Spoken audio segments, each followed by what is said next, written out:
Hello everyone, this is a breakdown between Lomachenko and Corolla as Lomachenko defends his lightweight title. Before we begin, don't forget to smash the like button, subscribe, and also share my content. It really helps the channel a lot. In the first round, Lomachenko starts off very relaxed, not really pressing the action, just trying to find out what Corolla's trying to do in there. Corolla shows a lot of foot movement, bouncing off the ropes, and he's trying to take lead foot dominance on Lomachenko, which he's not successful, but Lomachenko pays him back with something. And then Corolla would continue with his foot movement and movement around the ring without landing any effective shots off of the ropes. And Lomachenko would just follow him, bait in, trying to jab him and get him into position until finally Lomachenko, towards the end of the round, decides to start backing him into the corner where he could lay some good offense on him, but didn't really land too much. That's a nice right hook to stop the outside pivot as Corolla tries to do Lomachenko's move on Lomachenko. He landed something right there. That's amazing. But not too much took place, so we're going to go into the second round now because this is just jabs and little hits here and there. But nothing really major to speak of. He has a little strategy for Lomachenko. I guess just to move in and out, kind of like Lomachenko, and Lomachenko is just popping him off the ropes, and he's just running around the ropes. So we're going to the second round.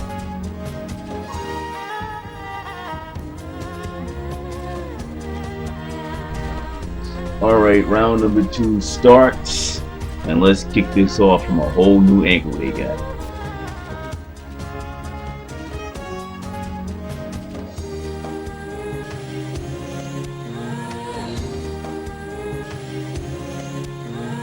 Lomachenko starts giving Corolla upper body feints and then starts disrespecting Corolla with an obvious feint. So Corolla doesn't take that. He gives Lomachenko a right hand, but it misses. So Lomachenko gets a little distance, and then he starts feinting again, but Corolla looks like he almost hits him in the body off of his movement feints and off that jab, but Corolla's in there causing problems because he's moving around a lot, and Lomachenko isn't used to that. He's used to people standing there with cement shoes on, and he's trying to counter Lomachenko whenever he tries to control him by putting that arm out there with body shots. So what does Lomachenko do? He instantly kicks it in the second gear and starts putting pressure on him. That's how he's going to break this down. He's going to have to tire him out and make him stand still. That way he can bomb him.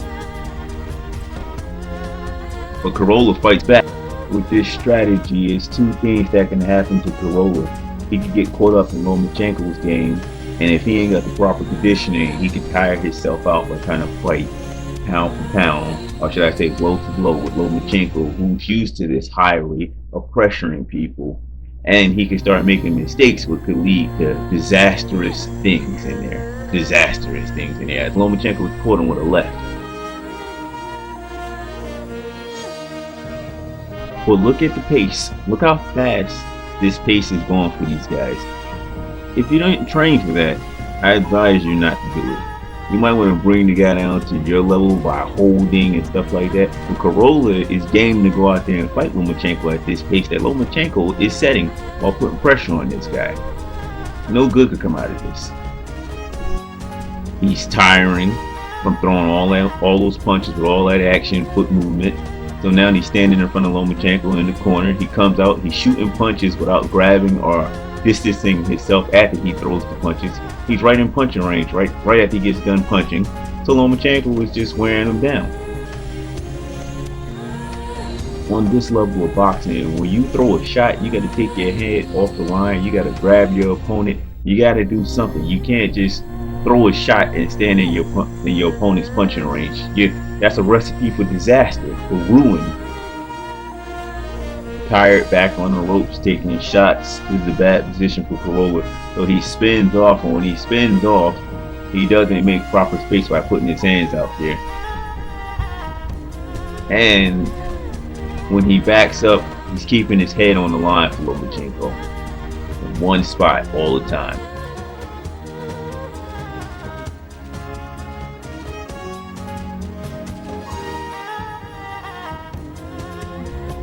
we enter the third round, And Lomachenko is literally in here putting on a jab slipping seminar as he slips Corolla's jab. And then feints a right jab and hits him with a devastating body shot, and then goes back to slipping the jab again.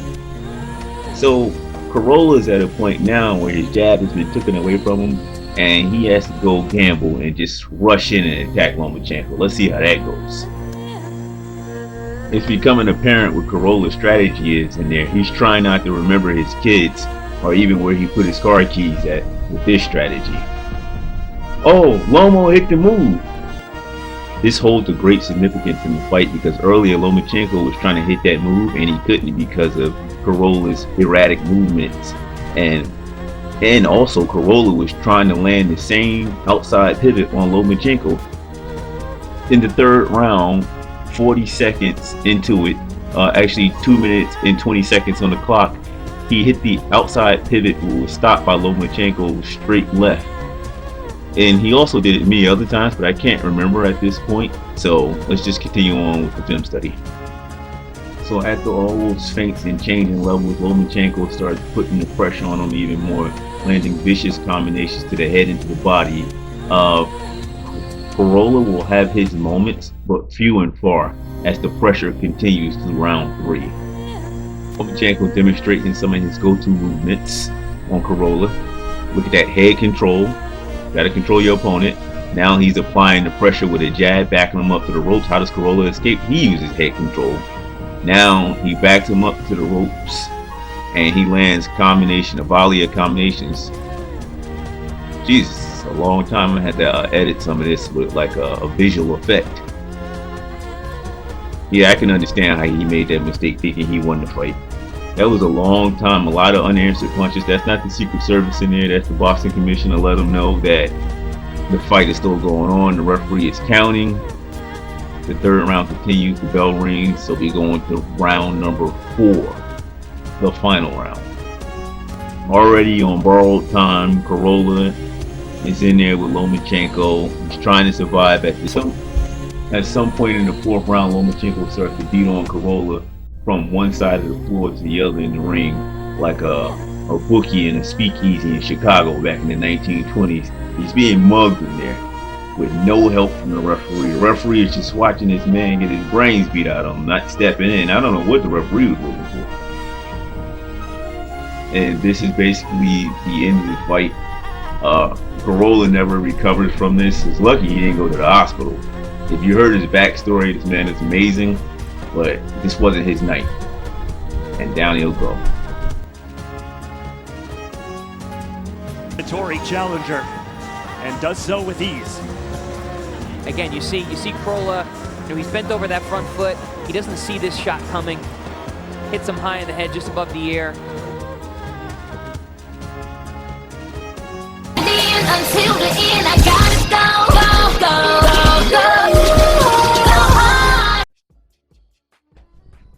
YouTubers, if you like my content, hit the like button. And don't forget to subscribe. That way I keep on bringing you more content. Have a nice night.